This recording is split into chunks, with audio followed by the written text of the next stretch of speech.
सार्वजनिक सेवा प्रवाहको अर्थ, महत्व तथा सेवा प्रवाह गर्ने निकाय, तरिका र माध्यमहरू विषयमा हामीले चर्चा गर्नेछौँ। अब सार्वजनिक सेवा प्रवाह,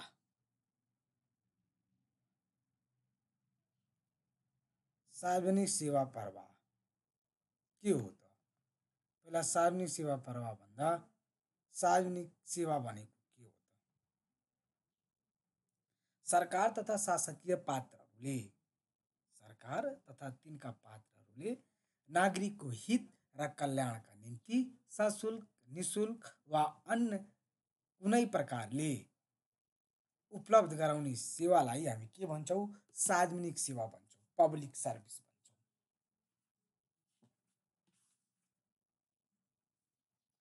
सरकार तथा शासकीय पात्रहरूले नागरिकको हित र कल्याणका निम्ति जुन उनीहरूले सशुल्क, निशुल्क वा अन्य कुनै प्रकारले आम नागरिकलाई उपलब्ध गराउने सेवा जनता समूह पुर्याउने काम नै के हो? सार्वजनिक सेवा प्रवाह हो।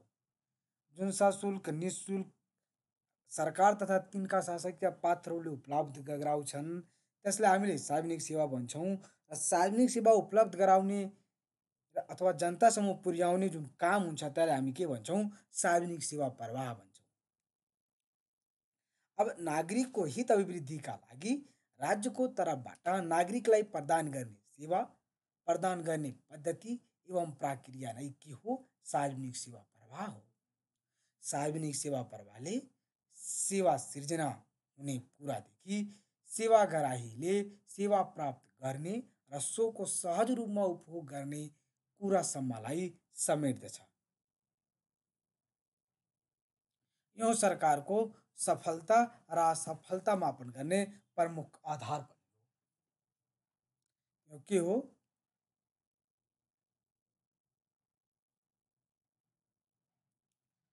यो सरकारको सफलता र असफलता मापन गर्ने प्रमुख आधार पनि हो।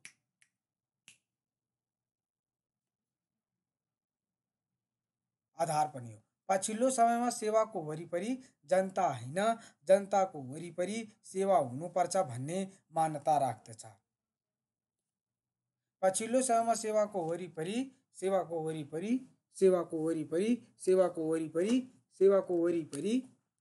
जनता, पछिल्लो समयमा सेवाको वरिपरि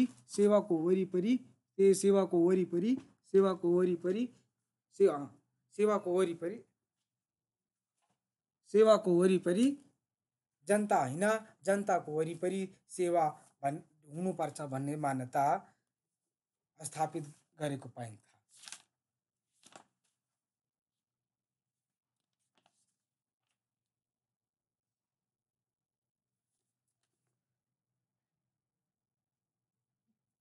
अब सार्वजनिक सेवा प्रवाहको अवधारणा, हामी यसको अवधारणा हेर्छौँ।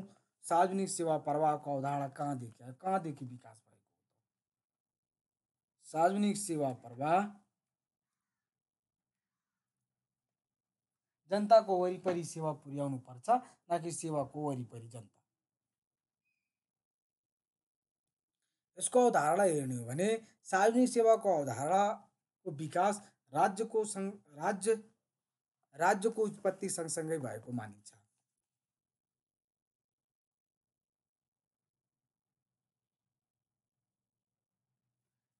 अर्को, विश्वमा औद्योगिक क्रान्तिका कारण आएको परिवर्तन पश्चात सार्वजनिक सेवाले ठाउँ पाएको मानिन्छ।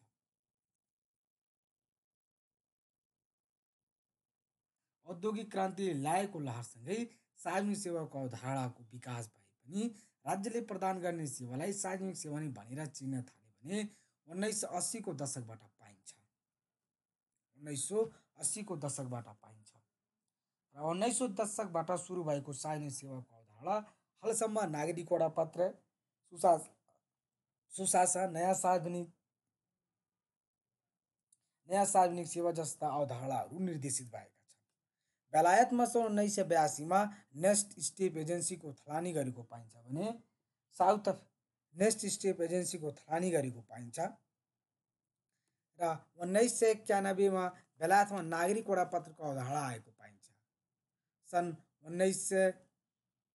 मा आएको सुशासनको अवधारणा विकास भएको हो, जसले गर्दा सार्वजनिक सेवा प्रभावको अवधारणा एकदम नयाँ रूप लिन पुगेको हो। युकोमा next step agency and citizen charter आएको थियो भने साउथ अफ्रिकामा ब्याथो पेले, जापानमा क्याजिन मेथड, बेल्जियममा स्टेट ब्युरोक्रेसी, मलेसियामा भिजन 2020, डेनमार्कमा वान स्टेप एजेन्सी र सिङ्गापुरमा भाउचर सिस्टम, यी सबै अवधारणाहरू बिस्तारै विकसित भएका हुन्। र हालका दिनहरूमा हेर्ने हो भने NPM new public management, NPS new public service, NPG, NPP जस्ता अवधारणाबाट सेवा प्रवाह निर्देशित भएको पाइन्छ भने नेपालमा कहिलेदेखि भएको हो त विक्रम सम्वत 2056मा नागरिक वडापत्र र विक्रम सम्वत 2060मा घुम्ती सेवा र क्षतिपूर्ति सहितको नागरिक वडापत्र, हेलो सरकार लगायतका अभियानबाट सेवा प्रवाहलाई प्रभावकारी बनाउने कार्य भइरहेको पाइन्छ।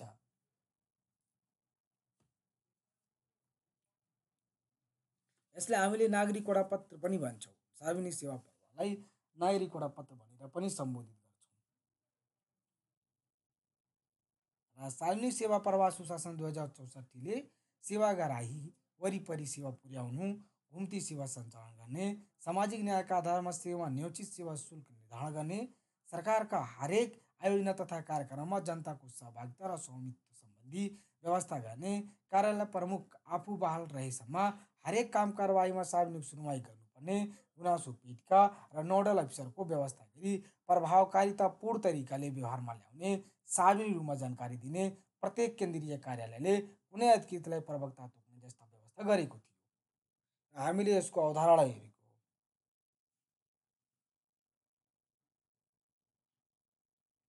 अब यसको अवधारणापछि हामीले सेवा निर्वाह गर्ने प्रक्रियाहरू तरिका के हुन्छ, सेवा प्रवाह कसरी गरिन्छ, के तरिकाबाट हुन्छ, यसको प्रक्रिया के हो त, सेवा गर्ने प्रभाव प्रक्रिया के हो भन्दाखेरि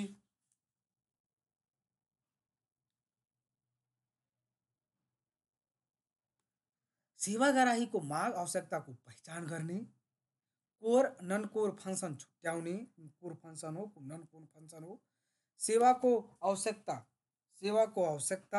र प्राथमिकता निर्धारण गर्ने,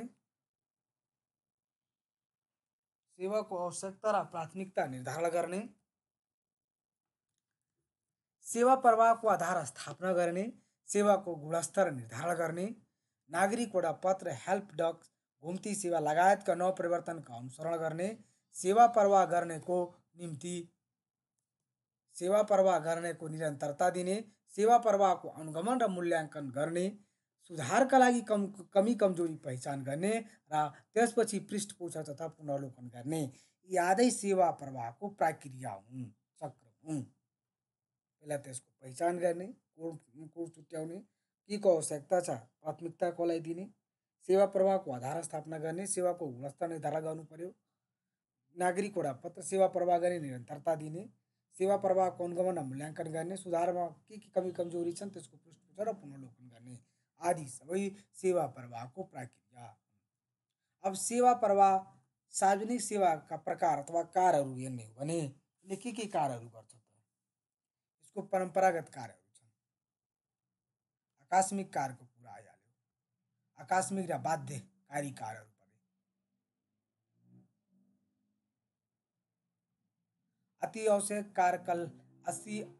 आवश्यक कार्य लोक कल्याणी कार्यहरू, जस्तै परम्परागत सेवाहरूमा राजस्व सङ्कलन, सुरक्षाको कुरा आयो, प्रतिरक्षाको कुरा आयो, नियमनकारी सेवा कानुनको तर्जुमा र कार्यान्वयनको कुरा आयो, आधारभूत सेवाहरूको हेर्नु पर्यो भने आधारभूत आवश्यकताका सेवाहरू हेर्ने हो भने खाना नाना र छानाको कुराहरू पर्यो, मानवीय विकास सम्बन्धी सेवाहरू के कस्ता सेवाहरू, शिक्षा, स्वास्थ्य, खानेपानी र सरसफाइको सेवाहरू, यो सबै सार्वजनिक सेवा अन्तर्गत पर्छन्। कल्याणकारी सेवा, सामाजिक सुरक्षा, सामाजिक न्याय, पूर्वाधारका सेवाहरू, कृषि, सिँचाइ, कहाँ के भयो कति भयो, यातायात, सञ्चार, यो सबै सार्वजनिक सेवा, मनोरञ्जनात्मक सेवाहरू, सिनेमा हल, सङ्गीत, पार्क, नाचघर, त्यसपछि प्रबन्धनात्मक सेवा, भित्र व्यापार उद्योग बजार प्रवर्धन आदि कुराहरू पर्छन् भने सूचना तथा सञ्चार अभिलेख सेवा सूचनाको सङ्कलन अभिलेख र सम्प्रेषण लास्टमा परामर्श एवं प्रशिक्षण सेवा परामर्श र प्रशिक्षणको कार्यहरू यी सबै सार्वजनिक सेवाका कार्यहरू हुन्। यिनीलाई हामीले प्रकार पनि भन्न सक्छौँ।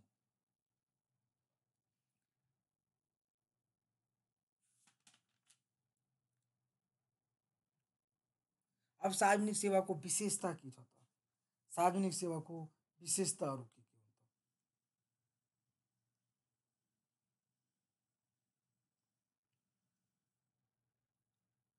राज्य तथा सरकारद्वारा प्रदत्त गरिन्छ यो। विशेषता भनेको त्यो कुरालाई चिनाउने भनेकै हो। अब सार्वजनिक सेवाको विशेषता के हो त? सार्वजनिक सेवाले कसरी सार्वजनिक सेवालाई चिनाउँछ? यो सरकार अथवा राज्यद्वारा प्रदत्त गरिन्छ सार्वजनिक सेवा। निष्पक्षता कायम गरिन्छ। सामाजिक न्यायमा आधारित हुन्छ। कानुनद्वारा परिभाषित हुन्छ। सार्वजनिक कोषबाट, प्राइभेट निजी कोषबाट होइन, सार्वजनिक कोषबाट सञ्चालित गरिन्छ। राजनीतिक रूपमा परिभाषित लक्ष्य हुन्छन्। राज्यको दायित्व हुन्छ यो। सार्वजनिक जवाबदेहिता हुन्छ। नागरिकको हकको रूपमा रहन्छ। गैर नाफामूलक र समतामूलक हुन्छ। नाफा यसमा सार्वजनिक सेवा नाफा खोजेको हुँदैन सरकारले। निरन्तर प्रक्रियाको रूपमा हुन्छ। सबैको पहुँच हुन्छ नागरिक सार्वजनिक सेवामा। परिवर्तनशीलतामा जोड दिन्छ यसले। उत्पादन र उपभोगमा फरक पर्दैन हुँदैन। न्यूनतम लागतमा वितरण हुन्छ। यसलाई सञ्चय गरेर राख्न सकिँदैन। यो सेवा सञ्चय गरेर राख्नेले वितरण गरिराख्नुपर्छ। सार्वजनिक सेवा व्यापार होइन। सार्वजनिक सेवा सेवा हो, यो व्यापार होइन।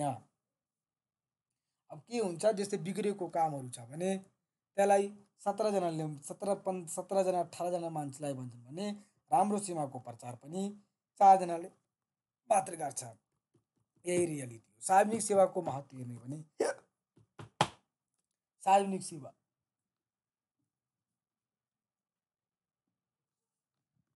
सार्वजनिक सेवाको महत्त्व।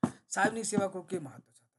सार्वजनिक जनताका आधारभूत आवश्यकता परिपूर्ति गर्दै जनमुखी शासनको प्रवर्धन गर्ने, नागरिक सन्तुष्ट शासनको प्रवर्धन गर्ने, राज्यको दायित्वलाई व्यवहारमा उतार्नको लागि, सरकार र जनताबीच सम्बन्ध स्थापित गर्नको लागि पनि सार्वजनिक सेवाको महत्त्व छ। शासनको वैधानिकता पुष्टि गर्ने, केन्द्रदेखि स्थानीय स्तरसम्मका सम्पूर्ण जनताको आवश्यकता पूर्ति गर्ने, लोकतान्त्रिक शासन प्रणालीलाई व्यवहारमा उतार्ने, पूर्वाधारमा लगानी गरी नागरिकलाई सरकारको अनुभूति गर्ने, मानव विकासात्मकदेखि लिएर सुशासन कायम गर्नसम्मका सम्पूर्ण कार्य गर्ने, यो आदि सबै सार्वजनिक सेवाका महत्त्वहरू हुन्। अब प्रभावकारी सार्वजनिक सेवाका गुणहरू कस्ता सेवालाई हामीले प्रभावकारी सेवाका गुणहरू भन्न सक्छौँ? सार्वजनिक सेवाका प्रभावकारी एउटा के हुन्छ त? प्रभावकारी सार्वजनिक सेवाका आवश्यक गुणहरू के हुन्छ त? जस्तै quality, choice, standard, value for money, time, accountability and transparency जस्ता कुराहरू। यो त यी सबै हुनुपर्छ। क्वालिटी हुनुपर्छ, चोइस हुनु पर्यो, स्ट्यान्डर्ड हुनुपर्छ, भ्यालु फर मनी टाइम हुनु पर्यो, एकाउन्टेबिलिटी हुनु पर्यो, ट्रान्सपेरेन्सीको कुराहरू, यी सबै कुराहरू सार्वजनिक सेवाका गुणहरू हुन्। अब जस्तै सेवा, त्यसपछिका गुण हामी हेर्न सक्छौँ। सेवा तोकिएको समय र स्थानमा प्राप्त हुन्छ। सेवा जनताको अपेक्षामा आधारित हुन्छ। सेवा वितरण गर्ने प्रणाली छिटो हुनुपर्छ। सेवा वितरणमा छनौटको पूर्ण अवसर प्राप्त हुनुपर्छ। सेवा गुणात्मक हुनुपर्छ। गुणस्तर हुन भएन, क्वालिटी हुनु पर्यो। सेवा सामाजिक न्यायमा आधारित हुनुपर्छ। सबैलाई समान रूपले हेर्नुपर्छ। सेवा छनौट गर्ने पर्याप्त अवसर हुनुपर्छ। सेवाग्राही मैत्री हुनुपर्छ। सेवा प्रवाह गर्दा जनसहभागिता हुनुपर्छ। यी आदि सबै सार्वजनिक सेवाका आवश्यक गुणहरू। अब सार्वजनिक सेवा प्रवाहमा सेवा प्रदायकको भूमिका के हुन्छ त? सार्वजनिक सेवा प्रवाहमा के हुन्छ त? अब सार्वजनिक सेवा राम्रो भएको नभएको कसरी पनि जाँचिन्छ होइन। राम्रो भएको छैन कसरी हेर्ने त? अहिले हेर्छौँ हामी। सार्वजनिक सेवा प्रवाहमा सेवा प्रदायकको भूमिका के कस्तो हुनुपर्छ त? आफ्नो निकायबाट प्रदान गर्ने सेवाहरूको बारेमा जानकारी राख्ने, सेवा प्रवाह गर्ने कार्ययोजना तयार गर्ने, सेवाग्राहीको माग, आवश्यकता तथा प्राथमिकताको पहिचान गर्ने, सेवा प्रदायकको भूमिका हुन्छ। सेवाग्राहीको माग के छ, उनीहरूको आवश्यकता के छ त, उनीहरूलाई के को प्राथमिकता छ त अहिले, त्यो सबै पहिचान गर्ने, सेवामा सबैको समान पहुँच कायम राख्ने, सर्वसाधारण जनतादेखि लिएर ठुला गाउँघरका ठुला भनाउँदाहरूले पनि सबैको समान व्यवहार, सबैले समान पहुँच कायम राख्नुपर्ने, सरकारका नीति तथा कार्यक्रमको कार्यान्वयन गर्ने, दक्ष र अद्यावधिक हुने, सार्वजनिक सार्वजनिक कोषको सदुपयोग र सम्मान गर्ने, कानुन एवं कार्यविधिको समय अनुकूलन परिमार्जन गर्ने, सेवाग्राहीप्रति समान तथा सम्मानजनक व्यवहार गर्ने, देश र जनताको बृहत हितलाई ध्यान दिने जस्ता कुराहरू पनि सेवा प्रदायकको भूमिका रहन्छ। सरकारी सम्पत्तिको संरक्षण गर्ने, सेवा वितरणको मापदण्ड र कार्यविधिको पारदर्शिता कायम गर्ने, सार्वजनिक स्रोत साधनको मितव्ययी परिचालन तथा उच्चतम उपयोग गर्ने, कार्य सम्पादन प्रक्रियालाई सरलीकरण गर्ने, यी आदि सबै सार्वजनिक सेवा प्रवाहमा सेवा प्रदायकको सबै भूमिकाहरू हुनुपर्छ। त्यसै गरी सार्वजनिक सेवा प्रदायकको भूमिका अझै आधारभूत मानवीय मूल्य मान्यताप्रति सम्मान गर्ने, शिष्ट र नम्र व्यवहार सहित सेवा वितरण गर्ने, शिष्ट हुनुपर्छ, नम्र हुनुपर्छ, सम्पूर्ण जात जाति वर्ग क्षेत्र तथा समुदायप्रति समान भाव राखी सेवा वितरण गर्ने, कुनै जातिप्रति विशेष, कुनै वर्गमाथि विशेष किसिमको विशेष किसिमको ध्यान नदिने, सबैलाई समान रूपले हेर्नुपर्छ, सामाजिक न्याय कायम हुने गरी जनतामा सेवा पुर्याउने, कानुनले तोकेको आचरण अनुशासनको पालना गर्ने, कानुन न्याय तथा सदाचार र नैतिकताको मान्यतामा रही कार्य सम्पादन गर्ने, जनताको गुनासोको समयमै सुनवाई र व्यवस्थापन गर्ने, परिमाणमुखी तथा नतिजामुखी कार्य गर्ने, नवीनतम तौर तरिका तथा प्रभावकारी ढङ्गले सेवा प्रवाह गर्ने, नवीनतम तौर तरिकाहरू तथा प्रभावकारी ढङ्गले सेवा प्रवाह गर्ने, नागरिक सन्तुष्टिलाई ध्यान दिने, सामाजिक परिचयमा सहयोग गर्ने, निष्पक्ष तटस्थ प्रतिबद्ध भएर सेवा वितरण गर्ने, राष्ट्र एकता र राष्ट्र हितलाई प्रवर्धन गर्ने, शासकको भावनाले होइन सेवकको भावनाले सेवा वितरण गर्ने, यी आदि सबै सार्वजनिक सेवा प्रवाहमा सेवा प्रदायकको भूमिका हुन्छ। सबै कुराहरूलाई सेवा प्रदायकले ध्यान दिनुपर्ने हुन्छ। अब हामी हेर्छौँ सेवा वितरण प्रक्रियामा सेवाग्राहीको भूमिका कस्तो हुनुपर्छ त, सेवाग्राहीको के भूमिका हुनुपर्छ त, सेवाग्राहीको भूमिका सरकारका नीति तथा कार्यक्रमबारे समान जानकारी राख्ने, मुलुकको संविधान तथा ऐन कानुनको अध्ययन गर्ने, संविधान जान्नु पर्यो, देशको कानुन के हो त्यो अध्ययन गर्नु पर्यो, आफूले लिने सेवाको बारेमा जानकारी राख्ने र सोका लागि आवश्यक कागजात, शुल्क तथा सामान्य प्रक्रिया पुर्याएर सेवा माग्ने, सेवा प्रदायकसँग उचित व्यवहार गर्ने तथा सेवा वितरणमा सहयोग गर्ने, असन्तुष्ट सेवाप्रति गुनासो गर्ने, असल काम र प्रभावको प्रचार प्रसार गर्ने, सेवा प्रदायक कर्मचारीप्रति व्यक्तिगत रिस्क नराख्ने, नियम कानुन र प्रक्रियाको पालना गर्ने, धैर्यताका साथ सेवा लिने पालोमा बस्ने, सार्वजनिक सुनवाईमा सक्रिय तथा रचनात्मक भूमिकाहरू निर्वाह गर्ने, वस्तु तथा सेवाको छनौट र सदुपयोग गर्ने, सही सूचना सम्प्रेषण गर्ने, गुणस्तरीय तथा प्रभावकारी सेवाको लागि दबाब दिने, राज्यलाई समयमै कर तिर्ने, यी सबै सेवा वितरक प्रक्रियामा सेवाग्राहीको यी सबै भूमिकाहरू हुनुपर्छ, खेल्नुपर्छ। यसरी व्यवहार गरियो भने सार्वजनिक सेवा झन् प्रभावकारी हुन्छ र त्यसबाट सेवाग्राहीले राम्रो सेवा लिन सक्छन्। अब नेपालमा सार्वजनिक सेवा प्रवाहमा देखै परेका कमी कमजोरीहरू, कमी कमजोरी थुप्रै हुन्छ। राम्रो काम 4 जनाले प्रचार गर्छन्, नराम्रोलाई 20 जनाले भन्छन्। सेवाको परिमाण, गुणस्तर तथा दिगोपनामा कमजोरी, कहाँ कमजोरी छ, केमा कहाँ र कसमा के कमजोरी छ, सेवाको परिमाण, गुणस्तर तथा दिगोपनामा कमजोरी छ। जस्तै सेवाग्राहीलाई सेवा छनौटको पर्याप्त अवसर छैन, सेवाको गुणस्थिरता तथा दिगोपना नहुनु, सेवाको प्रष्ट मापदण्ड नहुनु, पर्याप्त मात्रामा सेवाहरू नहुनु, सेवाको नामाङ्कन नगर्नु, यो सबै सेवा परिमाण तथा गुणस्तर र दिगोपनामा भएको कमजोरीहरू। अब सेवा वितरण प्रक्रियामा के कमजोरी छ, घुमाउरो तथा पट्यालाग्दो प्रक्रिया छ, परम्परागत तथा कागजमुखी प्रक्रिया छ, सेवाको लागत उच्च छ, बढी समय लाग्नेछ, 2 दिनको कामलाई 20 दिन लगाइदिने, असमानता र विभेद छ, समान रूपको छैन, विभेद छ। गाउँघरका ठुला बनाउँदाहरूले सेवा लिइहाल्ने, ससानालाई सेवै नदिने विभेद छ। कार्य सम्पादन र सरुवा बढुवा तथा सजाय बीच अबद्धता नहुनु, सेवा वितरणको प्रक्रिया भएको कमजोरी, गुनासो सम्बोधनै नहुने, यी सबै सेवा वितरण प्रक्रियामा रहेका कमजोरीहरू। अब अर्को कहाँ कमजोरी छ, कहाँ र कसमा के कमजोरी छ त? अर्को भनेको संरचना, स्रोत तथा जनशक्तिमा कमजोरी छ। जस्तै सेवा वितरण केन्द्रहरूको अपर्याप्तता छ, कर्मचारीको अभाव हुने गरेको छ, निवर्तमान प्रमुखले गाउँपालिका चलाएका छन्, सुब्बामा काम गरिरहेछन्, करदारमा काम गरिरहेछन्, स्वास्थ्य शिक्षातिर काम गरिरहेछन्, प्रशासन प्रमुख भएर चलाएछन्। कहाँ कर्मचारीहरूको अभाव छ।